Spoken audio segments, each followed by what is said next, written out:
राधे राधे प्यारे भक्तों मित्रों, आज हम श्रीमद् भगवद गीता के 10 अति महत्वपूर्ण विचारों को जानेंगे और इन विचारों को बहुत ही आसान भाषा में आपको समझाया जाएगा, जिसे जानकर आप अपने जीवन में वह सब कुछ पा सकते हैं जो आपको हमेशा असंभव सा लगता है। तो चलिए दोस्तों, वीडियो को शुरू करते हैं। पहला विचार, हमने जितनी भी खुशियां पाई हैं उन सभी खुशियों को जब हम गिनते हैं तो हमारा भगवान श्री कृष्ण के प्रति प्यार और भी बढ़ जाता है, और जब हम अपने जीवन के संघर्षों को गिनते हैं तो भगवान श्री कृष्ण पर हमारा विश्वास और भी ज़्यादा बढ़ जाता है। कान्हा ने अपने जीवन में न जाने कितनी ही लीला रची है, उनसे हमें कई चीज़ें सीखने को मिलती है। हमें अपने जीवन में अपने कर्मों का फल तो भोगना ही पड़ेगा। तो आखिर भगवान श्री कृष्ण अपने माता पिता को कारागार में छोड़कर क्यों आ गए थे? क्या आपने कभी इसके बारे में सोचा है? श्री कृष्ण तो स्वयं भगवान थे, तो आखिर उनके माता पिता जेल में बंदी क्यों थे? कंस का वध करने के बाद भगवान श्री कृष्ण जब कारागृह में गए और जब उन्होंने अपने माता पिता को कैद से छुड़ाया तो उनकी माता उनसे पूछती हैं कि पुत्र, तुम तो भगवान के रूप हो और तुम्हारे पास तो असीमित शक्तियां हैं, तुम चाहते तो कभी भी हमें कंस के अत्याचार से बचा सकते थे और इस कैद से बाहर ले जा सकते थे, लेकिन इसके बाद भी तुमने हमें यहाँ से छुड़ाने और कंस को उसके किए की सजा देने के लिए 14 सालों तक इंतजार क्यों किया? भगवान श्री कृष्ण इस पर कहते हैं, माता, सबसे पहले तो मैं आपसे इस लंबे इंतजार के लिए क्षमा मांगता हूँ और आपको शायद याद नहीं होगा। पिछले जन्म में आपने मुझे 14 सालों के लिए वनवास दिया था। इस पर माता देवकी को बहुत ही आश्चर्य हुआ। उन्होंने पूछा, यह कैसे संभव हो सकता है? इस पर भगवान श्री कृष्ण ने माता देवकी को याद दिलाया कि आप पिछले जन्म में माता कैकई थी और राजा दशरथ की पत्नी थी। माता देवकी ने श्री कृष्ण से पूछा, अच्छा यह बताओ कि उस समय महारानी कौशल्या कौन थी? भगवान श्री कृष्ण कहते हैं कि वह इस युग में मेरी माता यशोदा हैं, जिन्होंने अपने पिछले जन्म में 14 सालों तक पुत्र के प्रेम से वंचित रही है और उन्हें इस जीवन में वही प्यार मिला है। इस संसार के सभी मनुष्यों को इस मृत्यु लोक में अपने कर्मों के फल को भोगना ही पड़ता है। प्रभु की लीला प्रभु ही जाने, परमात्मा वही करते हैं जिसे हम मनुष्य कर ही नहीं सकते। दुर्योधन ने लाक्षागृह भवन का निर्माण करवाया और उसकी योजना थी कि लाक्षागृह भवन में वह सभी पांडवों को मार देना चाहता था, लेकिन फिर भी पांडव उस लाक्षागृह से जैसे तैसे करके निकल पाए, और इतना ही नहीं, उन्हें जंगल में वेश बदल कर रहना पड़ा।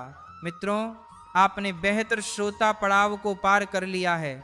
चलिए अब अगले पड़ाव को जारी रखते हैं। दूसरा विचार है दोस्तों, एक बहुत बड़ी बात जो हमें भगवत गीता से सीखने को मिलती है कि भगवान के प्रति हमारी भक्ति प्रेम और श्रद्धा से भरी होनी चाहिए, कोई छल कपट नहीं होनी चाहिए।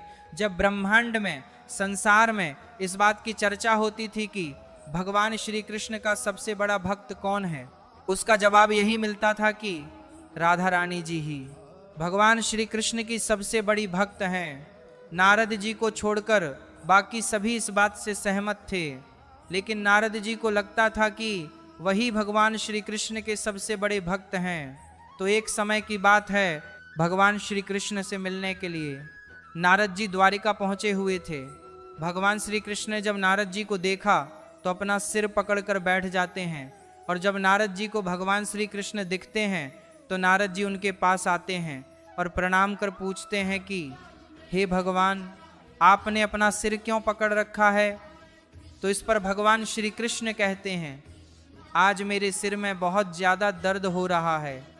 तो नारद जी भगवान श्री कृष्ण से कहते हैं कि हे भगवान, आप तो स्वयं दूसरों के दुखों को दूर कर देते हैं, तो आपके अनुसार इस समस्या का क्या समाधान है? तो इस पर प्रभु कहते हैं, हे नारद, इस संसार में जो भी मेरा सबसे बड़ा भक्त होगा, अगर वह अपने चरणों को पानी से धोकर उस चरणामृत को मुझे पिलाता है तो मुझे इस पीड़ा से मुक्ति मिल सकती है। यह सुनकर नारद जी संकट में पड़ जाते हैं। उन्हें लगता है कि वही तो भगवान श्री कृष्ण के सबसे बड़े भक्त हैं, और यदि मैं अपने चरण को धोकर उस पानी को अपने प्रभु को पिलाता हूँ तो यह मेरे से भयंकर पाप होगा और मुझे अंततः नरक जाना पड़ेगा।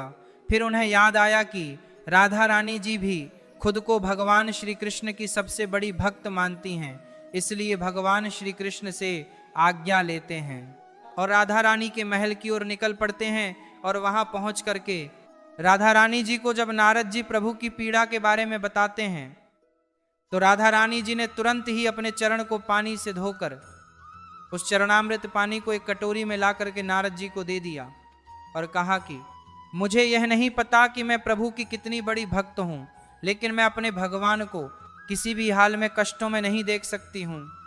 आप इसे अति शीघ्र ले जाएं और भगवान की पीड़ा को दूर करें। राधा रानी के ऐसे वचनों को सुनकर नारद जी को बहुत ही अफसोस हुआ।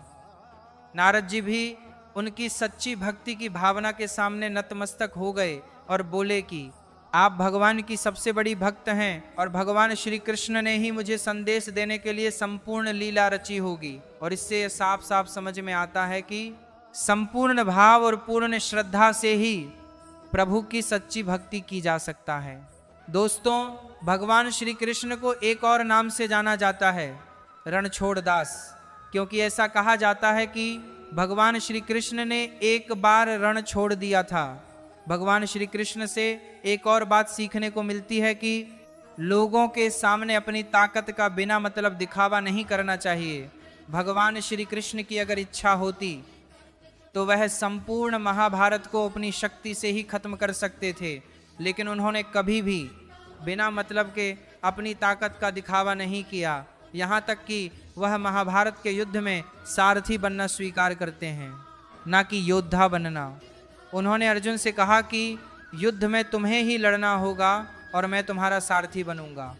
कंस का वध करने के लिए भगवान श्री कृष्ण का जन्म हुआ था ताकि कंस का अत्याचार जो पृथ्वी पर लगातार बढ़ता जा रहा था उसे समाप्त किया जा सके।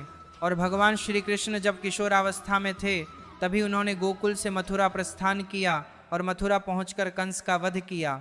संपूर्ण सृष्टि को दुराचारी कंस के अत्याचार से मुक्त करवाया। और जब कंस की मृत्यु हुई तो जरासंध, जो कि कंस के ससुर थे, उसने शिशुपाल और काल्यवन जैसे शक्तिशाली राजाओं के साथ मिलकर मथुरा पर आक्रमण कर दिया। और जैसे ही भगवान श्री कृष्ण और उनके बड़े भाई बलराम को यह बात पता चली तो उन्होंने युद्ध में लड़ने से पहले उन्होंने युद्ध को टालने का प्रयास किया। ऐसा इसीलिए क्योंकि युद्ध में केवल सैनिक ही नहीं मारे जाते, बल्कि नगर में जो निर्दोष नागरिक थे उनकी जान को खतरा था। ये भगवान श्री कृष्ण की लीला ही थी कि उन्होंने उस नगर के सभी लोगों को सुरक्षित एक नई नगरी जो कि समुद्र के किनारे थी वहां ले जाते हैं। उस नगर का नाम था द्वारका। तो अगले दिन ही युद्ध आरंभ होता है तो कंस और उसके बाकी साथी राजाओं ने अपने शस्त्र को उठा लिया।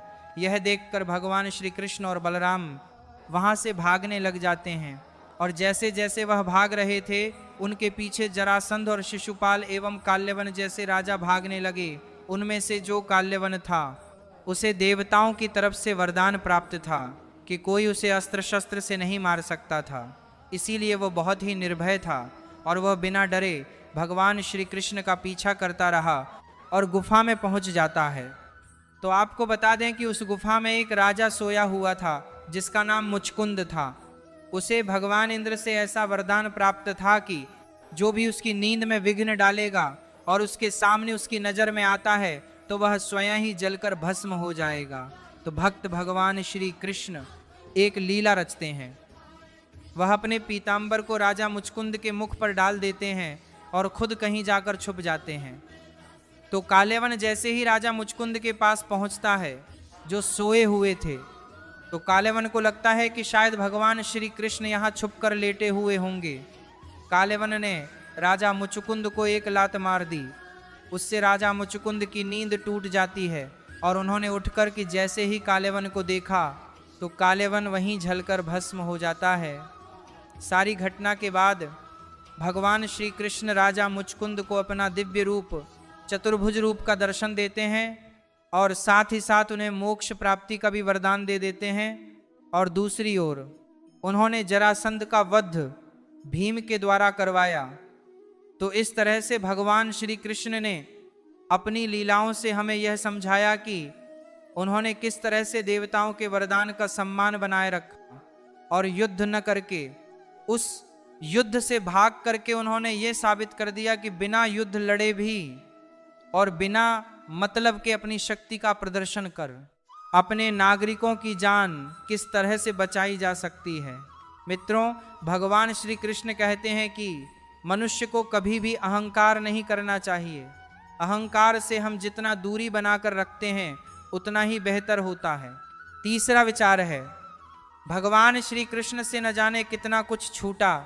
भगवान श्री कृष्ण की जिंदगी शुरू हुई तो माता पिता छूटे, नंद और यशोदा मिले तो वह भी छूटे, गोकुल छूटा, राधा छूटी, अपना जन्म स्थान मथुरा छूटा, लेकिन भगवान श्री कृष्ण से जो नहीं छूटी वह है भगवान श्री कृष्ण की मुस्कान और उनकी सकारात्मक सोच। इसीलिए तो भगवान श्री कृष्ण हमें यह सिखाते हैं कि जिंदगी में जब सब कुछ छूट जाता है तो फिर भी हम अपने मुख पर कैसे मुस्कान बनाए रख सकते हैं और कैसे सकारात्मक रह सकते हैं। जिंदगी में जब कुछ भी ना समझ आए तो भगवत गीता का ज्ञान लेना शुरू कर दीजिए, आपको अपनी हर समस्या का समाधान अवश्य ही मिल जाएगा।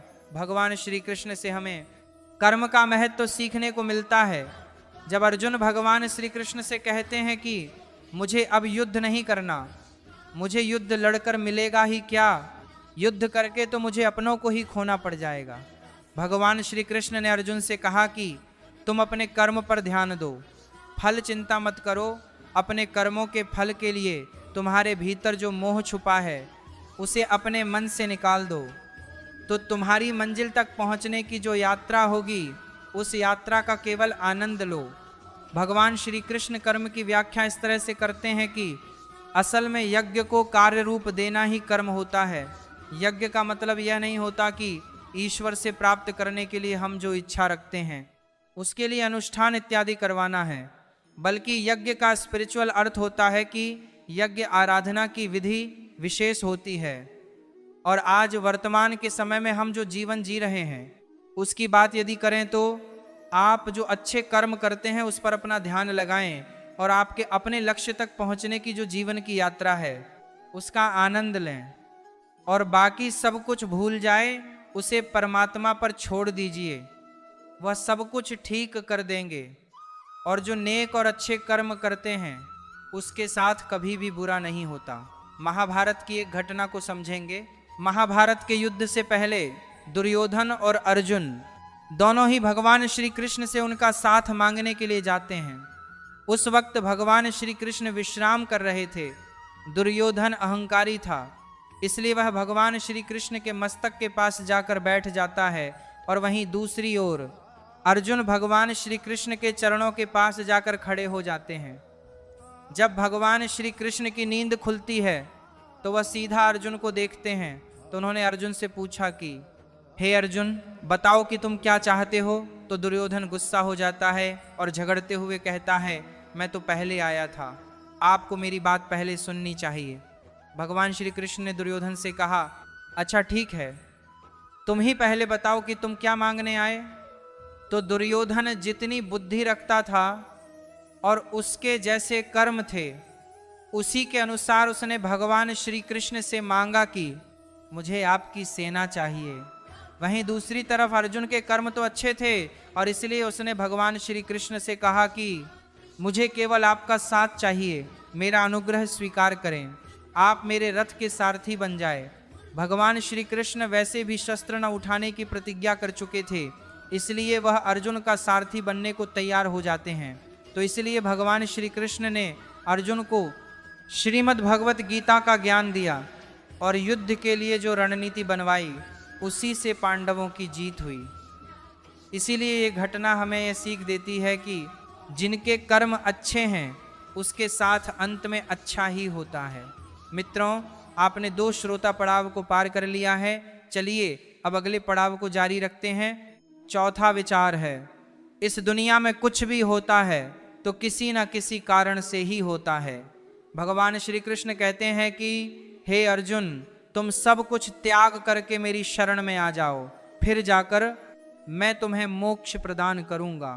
भगवान श्री कृष्ण कहते हैं इस दुनिया में जो घटित होता है उन सभी के पीछे कोई ना कोई कारण अवश्य ही होता है और मनुष्य परमात्मा की बनाई हुई संतान है। इसलिए परमात्मा कभी भी अपनी संतानों के लिए बुरा नहीं करने वाला, और यदि आपके साथ कुछ बुरा होता भी है तो वह आपके कर्मों का ही फल होता है, जो वापस लौटकर आपके ही पास आ जाता है। जिस तरह से एक बछड़ा हजारों गायों की भीड़ में अपनी माँ को ढूंढ ही लेता है, बिल्कुल उसी तरह जो आपके कर्मों का फल होता है वह आपको भी खोज निकालता है। इसीलिए बेहतर यही होगा कि अपने को ऊपर वाले को समर्पित कर दें। कुरुक्षेत्र की रणभूमि पर महाभारत युद्ध होने से 2-3 दिन पहले की बात है, जब युद्ध की तैयारियां चल रही थीं और युद्ध क्षेत्र का मुआयना करने के लिए जब भगवान श्री कृष्ण वहां पहुंचे तो एक चिड़िया उड़ के भगवान श्री कृष्ण के पास आती है और कहती है, यहाँ कुछ हाथियों ने आकर के मेरे घोंसले को उजाड़ दिया, तो हे भगवान कृपा कर मेरी सहायता करें। इस पर भगवान श्री कृष्ण कहते हैं कि जो होना है वह होकर ही रहेगा और मैं टाल नहीं सकता। फिर चिड़िया कहती है कि क्या मैं आपकी बातों पर विश्वास कर लूं? भगवान श्री कृष्ण कहते हैं क्यों नहीं, अवश्य ही। तो अगले ही दिन जब युद्ध आरंभ होता है तो भगवान श्री कृष्ण अर्जुन से उसके तीर और धनुष को मांगते हैं। अर्जुन इस पर आश्चर्यचकित हो जाता है और कहता है, हे भगवान आप इससे क्या करेंगे?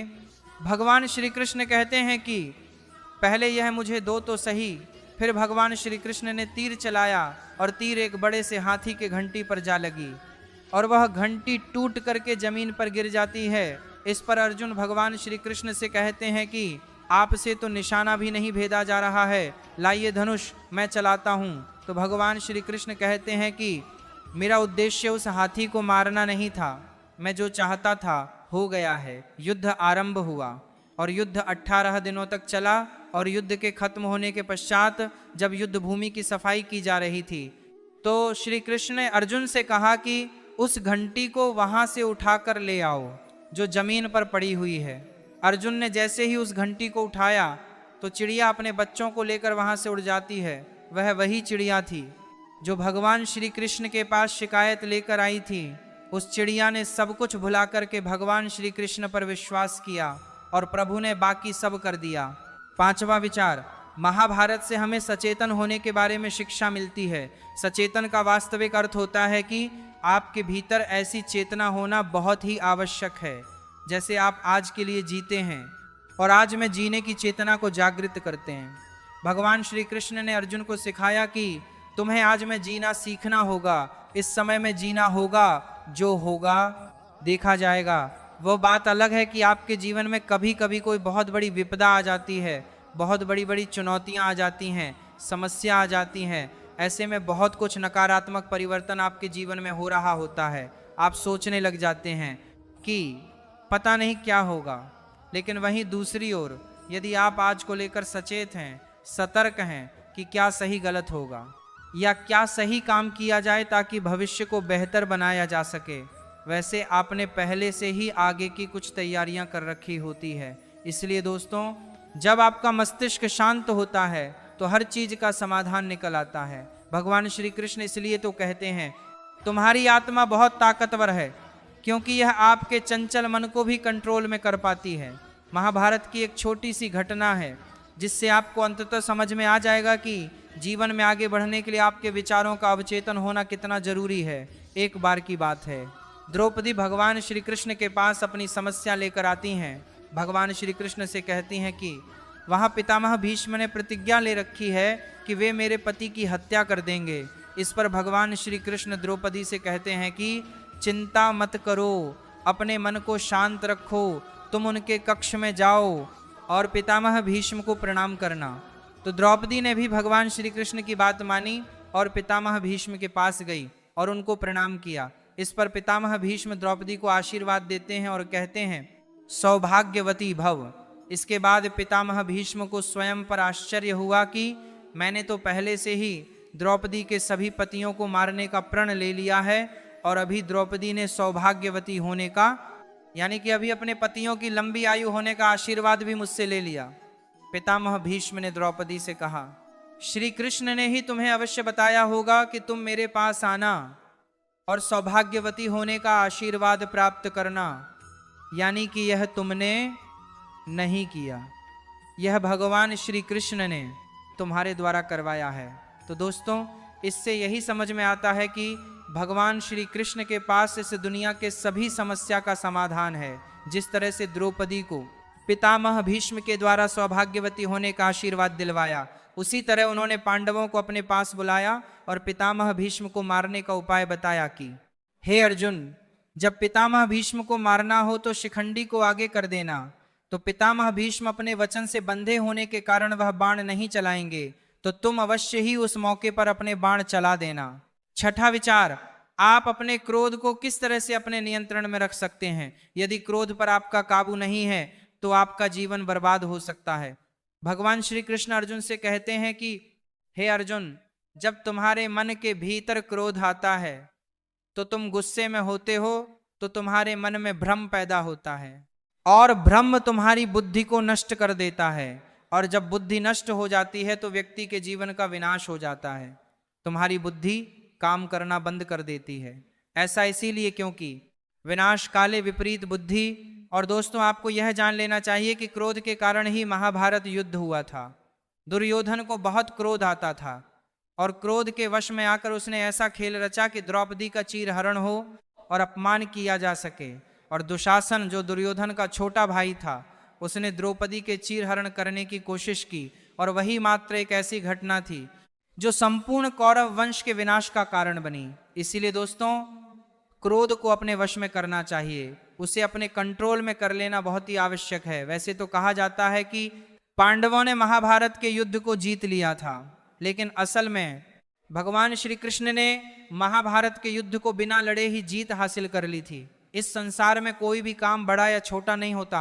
ऐसे बहुत से लोग हैं जिन्हें लगता है कि मैं तो बहुत बड़ी नौकरी कर रहा हूं, मैं बहुत बड़ा व्यापार कर रहा हूं, और जो छोटा काम करते हैं उन्हें छोटी नज़र से देखते हैं कि छोटी सी नौकरी होगी, बहुत कम तनख्वाह होगी।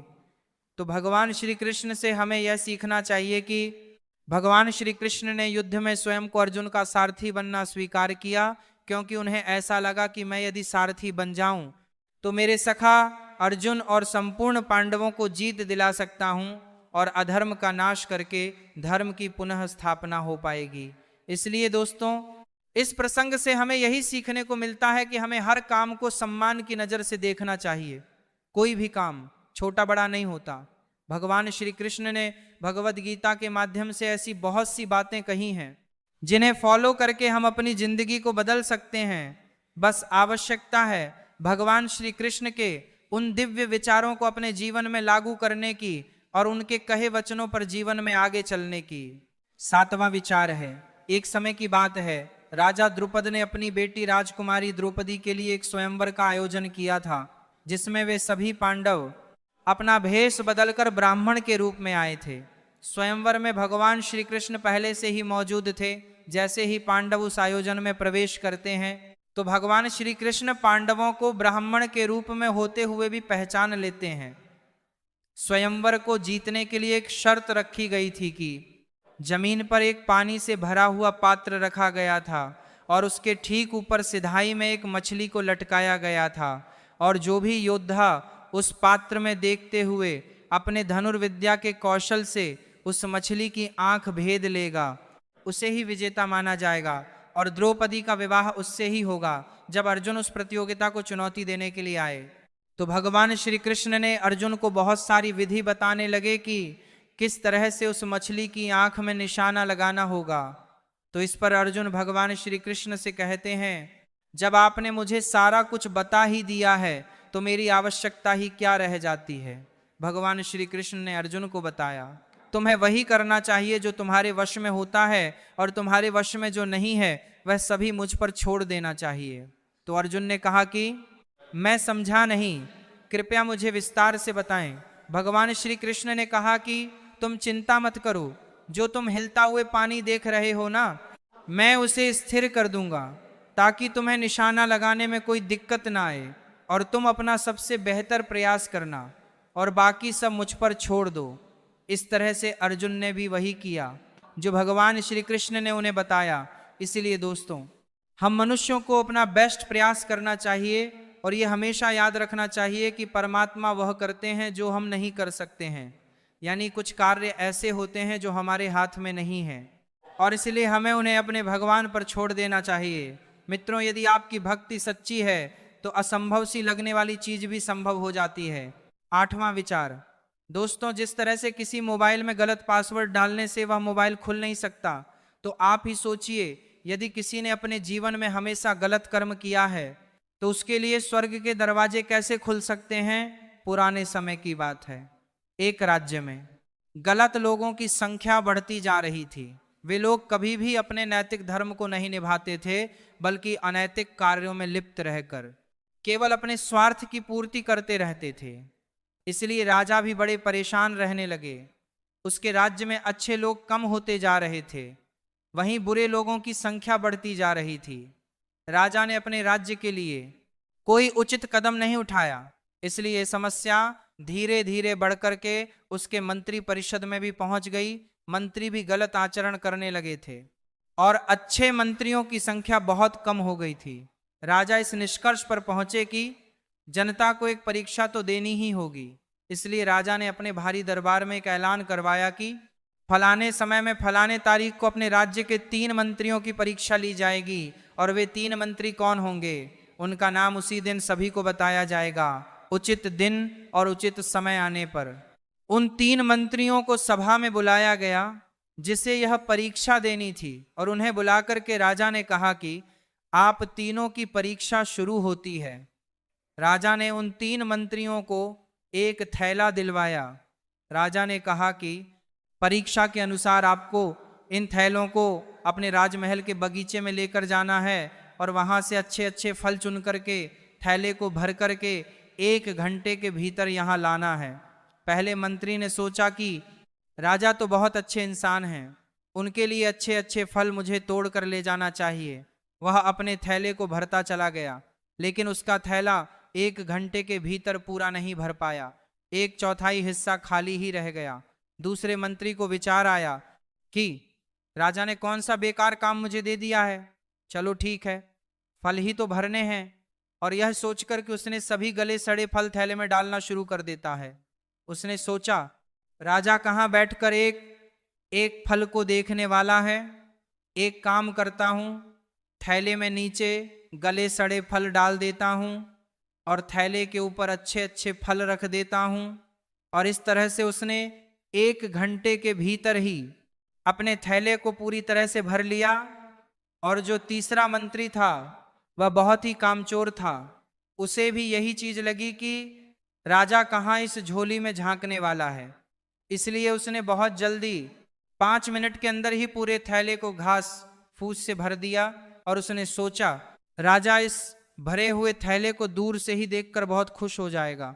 इस तरह से तीनों मंत्री अपने अपने थैले को लेकर राजा के पास चले जाते हैं। राजा ने सभी से पूछा कि मैंने जो आपको काम दिया था क्या वह पूरा हुआ? तो तीनों ने कहा कि हाँ राजा साहब, हो गया है। तब राजा ने आदेश दिया इन तीनों को काल कोठरी में डाल दो और इनके साथ में इनके अपने अपने झोले भी दे देना, क्योंकि अगले 1 महीने तक इन्हें कोई भी भोजन नहीं दिया जाएगा। इन्होंने जो फल अपने झोले में भरे हैं उन्हें इन्हीं फलों को खाकर 1 महीना बिताना होगा। पहले मंत्री ने मन ही मन भगवान को धन्यवाद कहा और कहा कि हे प्रभु, आपने तो मुझे सही समय पर सही बुद्धि दी और मैंने तो बहुत अच्छे अच्छे फल चुन करके राजा को देने के लिए लाया था, और ये कितनी खुशी की बात है कि ये फल राजा मुझे वापस दे रहे हैं। मेरा 1 महीना तो अच्छे से गुजर जाएगा। और दूसरा मंत्री राजा से माफी मांगने लगा। उसने कहा कि महाराज मुझे माफ कर दीजिए, इस झोले में जो अच्छे अच्छे फल है वह तो बस दिखने के लिए मैंने ऊपर ही ऊपर रख दिया है, नीचे तो सभी के सभी सड़े हुए फल हैं।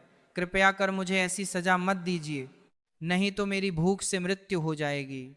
और जो तीसरा मंत्री था वह राजा के पैरों में गिर पड़ा और हाथ जोड़कर उसने राजा से कहा कि राजन, मुझसे बहुत बड़ी गलती हो गई, मैं तो इस झोले के सहारे 2 दिन भी नहीं जी पाऊंगा, क्योंकि झोले में एक भी फल नहीं है, बस आपको दिखने में भरा हुआ लग रहा है, लेकिन इसमें एक भी फल नहीं है। इसमें मैंने घास फूस डाल के इसे पूरी तरह से भर दिया है। अब आप ही बताइए कि मैं बिना कुछ खाए कैसे जीवित रह सकता हूँ, मुझे ऐसी सजा मत दीजिए, मैं आप ही का तो मंत्री हूँ और आप तो दयालु राजा हैं, मुझे माफ कर दीजिए।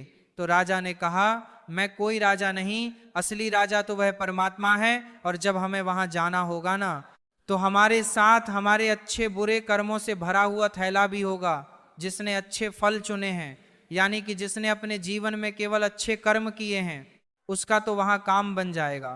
लेकिन जो गले सड़े फल या केवल घास फूस लेकर जा रहा है, यानी जिसने केवल अपने जीवन में बुरे कर्म ही किए हैं, उसका क्या होगा, स्वयं विचार कीजिए।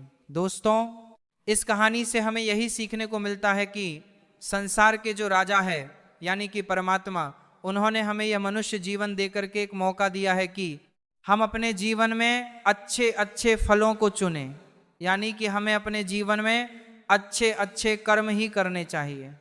वहीं कुछ लोग अपने थैले को घास और गले सड़े फल से भरते रहते हैं, यानी कि अपने कर्म के थैले को बुरे कर्मों से भरते ही जा रहे हैं, तो उनका क्या होगा, यह भी स्वयं विचार कीजिए। इसलिए अपने मनुष्य जीवन को यदि सफल बनाना है तो आपको अच्छे और बुरे कर्मों की पहचान अवश्य ही करनी चाहिए। 9वां विचार है, यह कहानी एक व्यापारी की है। व्यापारी अक्सर परेशान रहा करता था, वह सोचा करता था कि भविष्य में उसका व्यापार आगे बढ़ पाएगा या नहीं, उसका पुत्र क्या व्यापार को अच्छे से संभाल लेगा। वैसे उनका पुत्र काफी बार अपने पिता से कहता था कि पिताजी मुझे भी अपने व्यापार का जिम्मा लेने का मौका दीजिए, लेकिन उसके पिताजी को डर था कि कहीं व्यापार को यह बर्बाद ना कर दे। किसी एक दिन अचानक से उस व्यापारी को दिल का दौरा पड़ जाता है और डॉक्टर उसे अस्पताल में भर्ती कर लेते हैं। उसके पुत्र को जब यह बात पता चलती है तो वह दौड़कर अस्पताल पहुंचता है, देखता है कि उसके पिताजी एडमिट हैं। डॉक्टर ने कहा कि आपके पिताजी अभी थोड़े ठीक हुए हैं और कुछ दिनों में यह पूरी तरह से ठीक हो जाएंगे। तो उस लड़के ने अपने मित्र को कॉल करके बुलाया, तो वे दोनों मिलकर उस व्यापारी का अच्छे से देखभाल करने में लग गए थे। व्यापारी के लड़के ने अपने मित्र से कहा कि चलो बाहर कुछ पल के लिए घूम कर आते हैं। तो रास्ते में एक आइसक्रीम वाला मिल जाता है। उस लड़के ने आइसक्रीम वाले को बुलाकर आइसक्रीम देने को कहा। उसके मित्र को यह देखकर बहुत ही आश्चर्य हुआ कि उसके पिताजी अस्पताल में भर्ती हैं और ये यहाँ आइसक्रीम खाने की बात कर रहा है। फिर उस लड़के ने आइसक्रीम खरीदी और दोनों आइसक्रीम खाने लगे। लड़के का मित्र उससे पूछता है कि मुझे समझ नहीं आ रहा कि आगे तुम्हारे व्यापार का क्या होगा। तुम्हारे पिताजी को दिल का दौरा आया है, वह अस्पताल में भर्ती हैं और तुम यहाँ पर आइसक्रीम खा रहे हो। मुझे समझ नहीं आ रहा कि चल क्या रहा है। तो व्यापारी के लड़के ने अपने मित्र से जो बात कही, आप बड़े ध्यान से सुनिएगा। उसने कहा कि मुझे पता है कि मेरे पिताजी अस्पताल में भर्ती हैं और तुम्हें यह लग रहा है कि हम लोग यहाँ आइसक्रीम खा रहे हैं। तो पहली बात मैं कहना चाहूँगा कि मैं भगवान श्री कृष्ण का बहुत बड़ा भक्त हूँ और उनकी 2 बातें अपनी जिंदगी में हमेशा याद रखता हूँ। पहली बात जो हम सभी जानते हैं कि कर्म करना है और फल की चिंता नहीं करनी है, तो जो होगा देखा जाएगा। मैं अपने काम पर अपना पूरा ध्यान लगाऊंगा और पिताजी के व्यापार को भी अच्छे से चलाऊंगा। और दूसरी बात, उसके लिए मैं तुम्हें एक कहानी सुनाता हूँ जिसे सुनने के बाद में सब कुछ अच्छे से समझ में आ जाएगा। भगवान श्री कृष्ण की पत्नी रुक्मणी से जो पुत्र हुआ उसका नाम प्रद्युम्न था। और प्रद्युम्न जब 10 दिन का था तो इतने छोटे से बच्चे का अपहरण हो जाता है। तो माता रुक्मणी बहुत ज़्यादा चिंता करने लगी और रोती रहती थी कि मेरा पुत्र कहाँ गया होगा, कैसा होगा। तो भगवान श्री कृष्ण कहते हैं कि चिंता मत करो, अपना प्रद्युम्न जहाँ भी होगा ठीक ही होगा। कई साल बीत गए लेकिन रुक्मणी फिर भी बहुत परेशान रहती थी। 18 साल बीतने के बाद प्रद्युम्न वापस घर आता है, लेकिन आश्चर्य की बात यह थी कि उसकी शादी हो चुकी थी एक लड़की से जो प्रद्युम्न से 20 साल बड़ी थी। एक तरफ माता रुक्मणी बहुत खुश हुई कि मेरा पुत्र वापस घर आ गया, और दूसरी तरफ बहुत दुखी भी थी कि मेरा पुत्र शादी करके आ गया है। वह भी अपने से भी बड़ी लड़की से। रुक्मणी भगवान श्री कृष्ण के पास जाकर कहने लगी, यह क्या हो गया है भगवान। तो भगवान श्री कृष्ण कहते हैं, चिंता मत करो, जो हो गया है उसे स्वीकार करो। लेकिन माता रुक्मणी बहुत सारी बातें श्री कृष्ण को बताने लग गई। प्रद्युम्न ने यह क्या कर लिया है, अपने से बड़ी उम्र की लड़की से शादी कर ली है, आगे इसका भविष्य कैसा होगा वगैरह वगैरह। माता रुक्मिणी इस सत्य को स्वीकार नहीं कर पा रही थी और बहुत ज्यादा शोक करने लग गई। समय बीतता गया, 3 साल 5 साल, लेकिन यह बात उनके मन को परेशान करती रही। 8 साल बीत जाते हैं, उसके बाद किसी तरह से रुक्मिणी स्वीकार कर ही लेती है कि प्रद्युम्न ने जो शादी अब कर ही ली है तो ठीक है, देखा जाएगा। तो उन्होंने अपनी जिंदगी के 20 साल तो यूं ही उदासी और चिंता में बीता दिया। तो इस कहानी को पूरा करने के बाद लड़के ने अपने मित्र से कहा कि मित्र, मैंने भी अपने जीवन में स्वीकार करना सीख लिया है कि जो भी है ठीक है। भगवान श्री कृष्ण कहते हैं कि तुम्हारे साथ जो भी हो रहा है उसे स्वीकार कर लो, और यह वक्त है, यह गुजर ही जाएगा और जिंदगी अपने आप सहज हो जाएगी।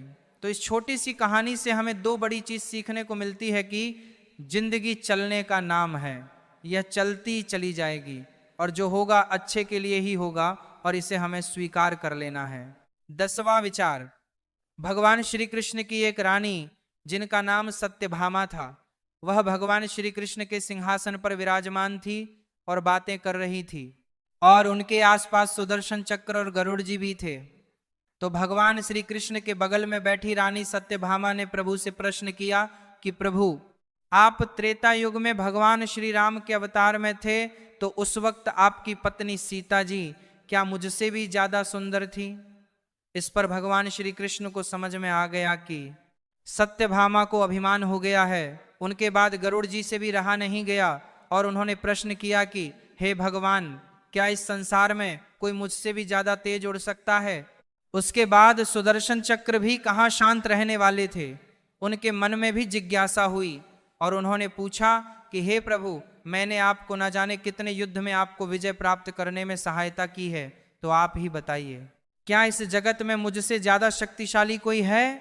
भगवान श्री कृष्ण जानते थे इन तीनों को अपनी अपनी विशेषता का घमंड हो गया है, इसलिए उन्होंने गरुड़ जी से कहा कि आप हनुमान जी के पास जाइए और उन्हें यह संदेश दीजिए कि उनके प्रभु भगवान राम और सीता माता उन्हें याद कर रहे हैं और उनकी प्रतीक्षा कर रहे हैं। इसके बाद भगवान श्री कृष्ण स्वयं अपने भगवान श्री राम के रूप में आ गए और सत्यभामा से कहा कि आप सीता का रूप ले लीजिए, और बच गए सुदर्शन चक्र। उन्हें भगवान श्री कृष्ण ने कहा, आप द्वार पर खड़े होकर निगरानी रखें कि बिना मेरी अनुमति के कोई भी प्रवेश ना कर पाए। ये सारे आदेश मिलने के बाद गरुड़ जी अति शीघ्र हनुमान जी के पास पहुंच गए और उन्होंने कहा कि भगवान श्री राम और माता सीता आपको याद कर रहे हैं और उन्होंने आपके लिए संदेश भेजा है, वह आपसे मिलना चाहते हैं।